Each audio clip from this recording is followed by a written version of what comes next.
Qui t'a donné ça? Ma grand-mère. Ta grand-mère? Oui. Tu as sacrifié combien de gens?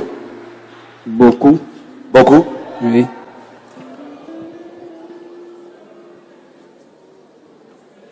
Tu as sacrifié beaucoup de gens?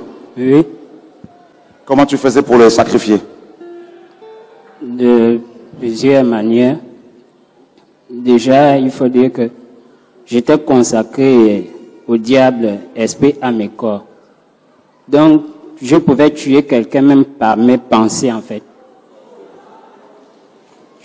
Donc, je pouvais tout faire, même quelqu'un peut me toucher. Je peux retirer une grâce simplement parce qu'elle m'a touché. Quand elle me dit bonjour, quand je réponds bonjour, j'envoie la malédiction, je retire ce qu'est son esprit. Quand on marche, même par l'esprit, l'ombre comme ça, je piétine l'ombre pendant qu'on marche, je retire.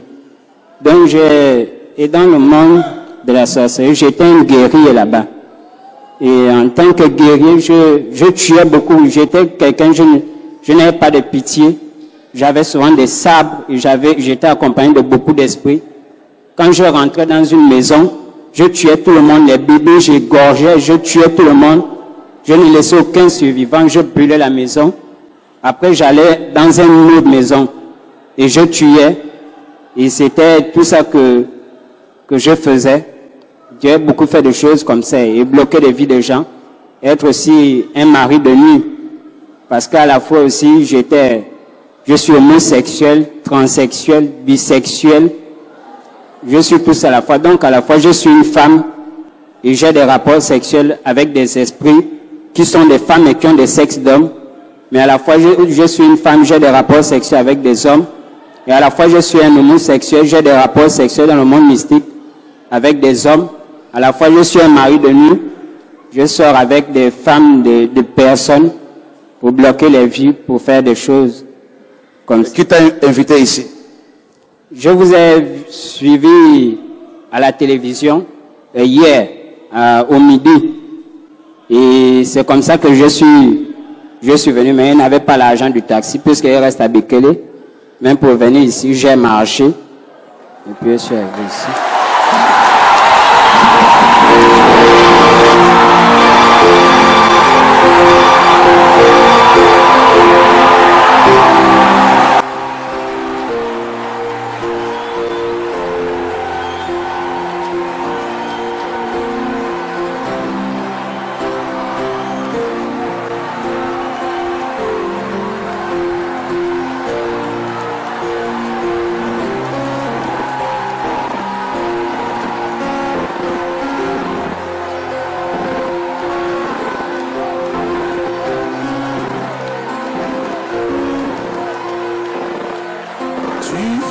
Du ciel sur la terre, montre la voie de la terre à la croix.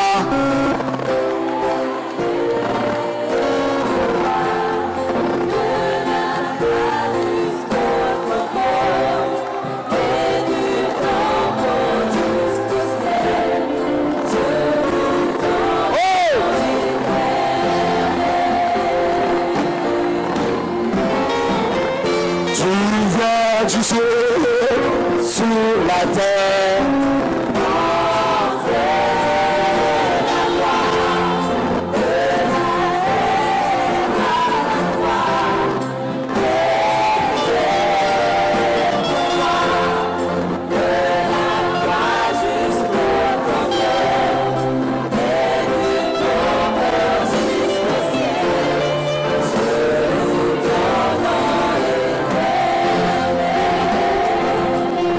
Jésus, tu viens du ciel.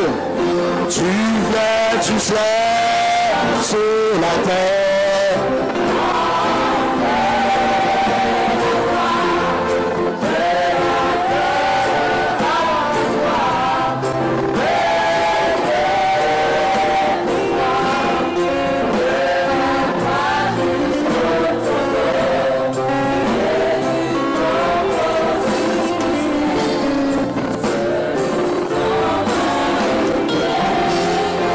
Jésus.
Waouh!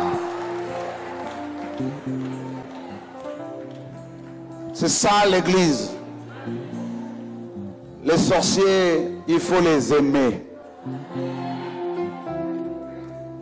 Il a suivi à la télévision l'émission d'hier. On est passé à la télévision hier. Il a marché. Il a dit, il faut que j'aille là-bas. Là.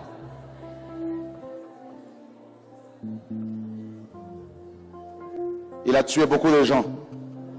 Il est mari de nuit, femme de nuit. Plein de choses comme il a dit. Et ce soir, le Seigneur nous confirme qu'il est le roi des rois. Le Seigneur des seigneurs.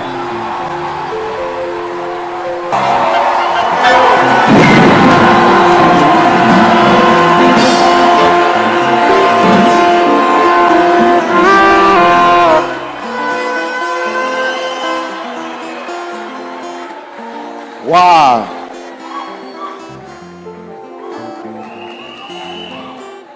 Oh Lord! Sors! Voilà ce serpent qui est là. Regardez-moi ça là. La puissance de Dieu vient libérer ce jeune homme là.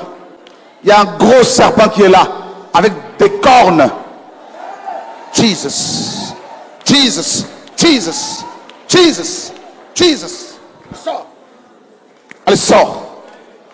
Allez, sors. Au nom de Jésus. Sors de là. Sors de là. Sors de là. Il te vomit. Démon. Il te vomit. Il te vomit. Il te vomit. Il te vomit. Il te vomit. Au nom de Jésus. Au nom de Jésus. Au nom de Jésus. Au nom de Jésus. Allez, sors. Allez, sors. Allez, sors. Allez, sors. Allez, sors. Allez, sors. Allez, sors. Puis. Allez, plus fort.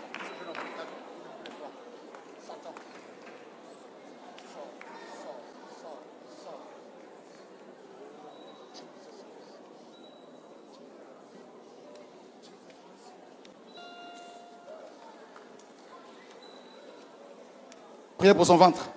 Priez pour son ventre là. Quelque chose qui sort là.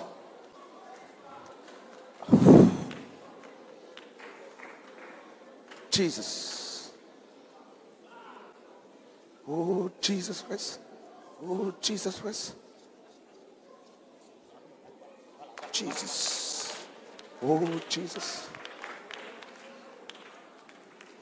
Marche là, serpent. Voilà. Sors de la sirène. Oh, là, la sirène s'en va, là, sort de là, là. Quitte-la, sirène. Quitte-la, quitte-la, quitte-la, quitte-la, quitte-la. Mes sœurs, priez pour elle, là. Jesus Christ, alléluia. Oh, Jesus Christ, alléluia. Qui t'a donné la sorcellerie? Qui t'a donné ça? Comment tu t'appelles? Giovanni. Tu ne veux plus être sorcier? Oui.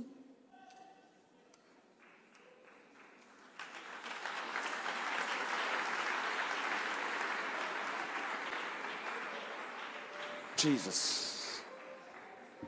Jesus. Sors, démon. Voilà, sors de là, sors de là, sors de là, sors de là, sors de là, sors de là, sors de là. Sors de ce corps au nom de Jésus de Nazareth. Jesus. Ça va? Comment tu t'appelles? Jaël. Jaël. Qui t'a donné la sorcellerie? Les démons. Les démons? Oui. Tu les vois? Oui. Tu as quel âge? 6 ans. 6 ans. Oui. Les démons, ils te parlent. Oui. Ils disent quoi? Que pas avec lui. Tu pars avec eux? Oui. Oh. 6 ans. Jesus. Oh, Jesus. Oh, Jesus. Oh, Jesus. Le Seigneur te libère. Il a vu ta souffrance. On a mis quelque chose dans ton ventre. On a voulu que tu sois la femme des hommes, de plusieurs hommes, pour les détruire. Ce serpent-là est en train de partir. Tu as beaucoup pleuré. Tu as beaucoup pleuré. C'est un serpent qui est là, ma soeur. Dieu t'aime et Dieu te libère. Mami Wata, il y a Mami Wata qui est là. Tu vois, avec sa queue. Elle s'en va, elle s'en va, elle s'en va. Mami Wata, voilà. Elle sort, Mami Wata, sort. Julien, continue à prier pour elle. Vous êtes là? On s'arrête là? Non, il faut qu'on s'arrête parce qu'on finit à 20h. Il faut respecter. Demain, c'est à 4h. Si vous venez plus tôt, on va commencer plus tôt. Amen. Demain, on va essayer de commencer plus tôt pour prier encore pour des cas. Parce qu'avec toutes ces choses-là, vous vous rendez compte? Il faut la puissance de Dieu. La puissance de Dieu. Touchez là où vous avez mal. Touchez simplement là où vous avez mal. On finit par là. Seigneur, merci.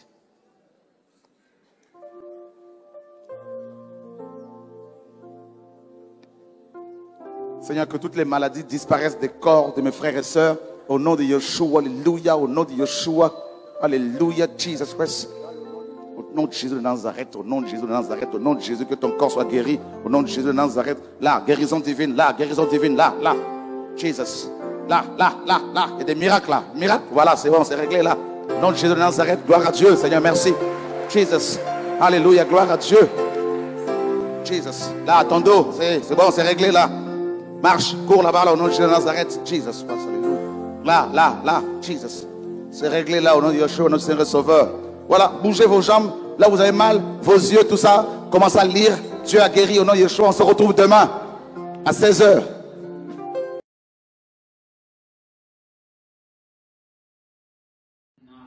J'ai un niveau 4e. Parce que moi, un livre, peut-être que vous pouvez mettre un mois à lire. Moi, je peux terminer de lire le livre là peut-être en quelques minutes. Mais ce n'était pas physiquement. Je pouvais faire ça même lors des débats, discuter avec les universitaires. On parle. Quand je vois qu'ils sont super dans le débat, j'avais un démon en moi, donc je le montais. Après, je me projetais dans le monde astral. Et quand je rentrais dans le monde astral, je rentrais dans une grande bibliothèque.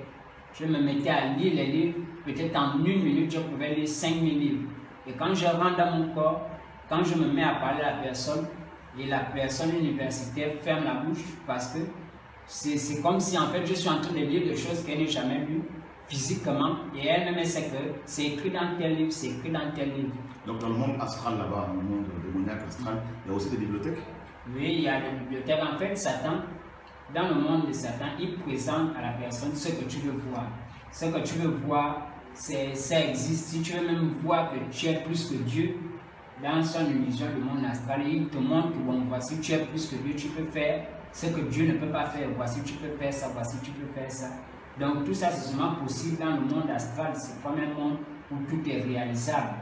Et tu faisais comment pour y aller dans ce monde? La sortie astrale, c'est très facile. C'est comme on peut dire, comme vous regardez par exemple la télévision. Quand vous regardez la télévision, vous êtes concentré à regarder. Puis vous arrivez par exemple de regarder la télévision, quelqu'un rentre. Vous ne suivez même pas que la personne rentre. Peut-être elle peut même être là à côté de vous. Elle vous parle même, mais vous ne la suivez pas. C'est comme si votre esprit est projeté dans la télévision. C'est pareil. Et moi, je sortais facilement avec les pensées, puisque les sorciers aussi, c'est particulièrement avec la pensée. Et donc, moi, tout ce que je pensais, c'est comme si le monde astral et mon esprit étaient connectés. Donc, tout ce qui se passait dans mes pensées, ce n'était pas des pensées en fait. Je vivais ça directement. Est-ce que tu avais une femme là-bas avec des enfants? Oui, j'avais une femme, j'avais même plusieurs femmes. J'avais une femme avec des enfants, j'avais plusieurs femmes. Et j'étais aussi un roi là-bas. Ces femmes, c'était des sorcières, des démons, c'était quoi? Il y avait plus particulièrement c'était les esprits des autres. C'est un des autres. Oui. Et il y avait aussi ma grand-mère. C'est ma grand-mère qui est la principale femme du monde. Ok, donc tu as témoigné hier que tu pouvais te transformer en femme pour être comme une lesbienne, mais tu pratiques aussi l'homosexualité mystiquement parlant. Est-ce que tu peux un peu nous donner plus de détails, nous expliquer un peu comment c'était? En fait, spirituellement, en esprit, j'ai un corps de femme. Je suis une femme. Et donc, j'avais des rapports sexuels lesbiennes avec des femmes là-bas. Et en même temps, en tant que femme, j'avais des rapports sexuels avec des femmes transsexuelles, donc des esprits là-bas qui sont des êtres féminins. Jésus qui n'est pas le chemin, la vérité et la vie. Tout le monde peut aller au Père que par lui. Et toi, tu dis Amen. Et dès que tu dis Amen, tu as ouvert la porte à un mensonge. Et donc, c'est là où j'embrigadais Et l'esprit là rentrait, il t'embrigadait, te voilait et te mettait dans l'assoupissement. C'est comme ça que je tuais la spiritualité des chrétiens. Donc ils voyaient même où on parlait. En fait, tous les seuls chrétiens qui ont souvent échappé, c'était ceux-là qui peut-être je m'approche et automatiquement le Saint-Esprit leur révèle que non, voici c'est un sorcier, voilà, c'était les seuls. Mais ceux à qui Dieu ne révélait jamais tombaient. Il y a même certains qui sont même encore debout, qui sont chrétiens, mais ils se disent chrétiens, mais ils ne savent pas que leur vie chrétienne a déjà pris un coup jusqu'alors parce que le simple fait qu'on échange, il y a des esprits que j'avais introduits qui ont en fait créé un handicap à leur vie chrétienne. Ils se disent toujours que c'est toujours ça, mais ce n'est plus vraiment ça. Waouh, mes amis, c'est quand même terrible. Hein? Donc, il cite un passage de la Bible, Alain, et comme il a dit, hein, Jean chapitre 14, verset 6, et Jésus-Christ est le chemin, la vérité et la vie, mais lui, il le cite dans son cœur, hein, à l'envers, et verbalement, il le cite à l'endroit, hein, correctement, mais dans son cœur, il le cite à l'envers, et la personne qui est en face de lui, ou les personnes qui sont en face de lui, ne comprennent pas, et elles vont répondre par Amen à la fin, et sans se rendre compte, elles ouvrent des portes aux esprits démoniaques, et lui profite, il en profite pour pouvoir les contrôler, les diriger, et les manipuler, les posséder, les détruire. Et ça c'est terrible. Et tu as réussi aussi à faire tomber des pasteurs, des églises, comment? J'ai attaqué beaucoup de pasteurs. Il y a des églises dans lesquelles je partais même des fétiches. Ça c'était avec ma grand-mère, parce qu'à ce moment-là j'étais un espion. Donc je rentrais dans une église, je voyais est-ce que je m'appuyais sur les critères. Est-ce qu'il y a la sanctification là-bas? Est-ce qu'il pratique véritablement la parole? Est-ce qu'il y a la véritable crainte de Dieu? Comment le pasteur vit? Est-ce que réellement la parole est mise en pratique? Est-ce que donc j'examine tout ça? En fait, je ne néglige ou rien. Je dois voir si vraiment la parole est vraiment à la lettre. Maintenant, si la parole est à la lettre, je ne pouvais pas rester dans cette église parce que je savais que si je reste là, Dieu va me frapper. Donc je fuyais, donc je quittais là, donc je partais dans une église où je savais que non, là, ici, là, bon, est-ce que voilà, est-ce que voilà, c'est comme ça que je tuais les églises. Et donc je venais mettre les fétiches. Et puis ce qui était l'une de mes âmes, c'était l'humilité. Et à l'intérieur, j'étais un loup, mais je paraissais être une brebis, quelqu'un de très humble. Tu arrives même chez moi, on te dit que non, lui c'est église, ils ont un bon témoignage partout.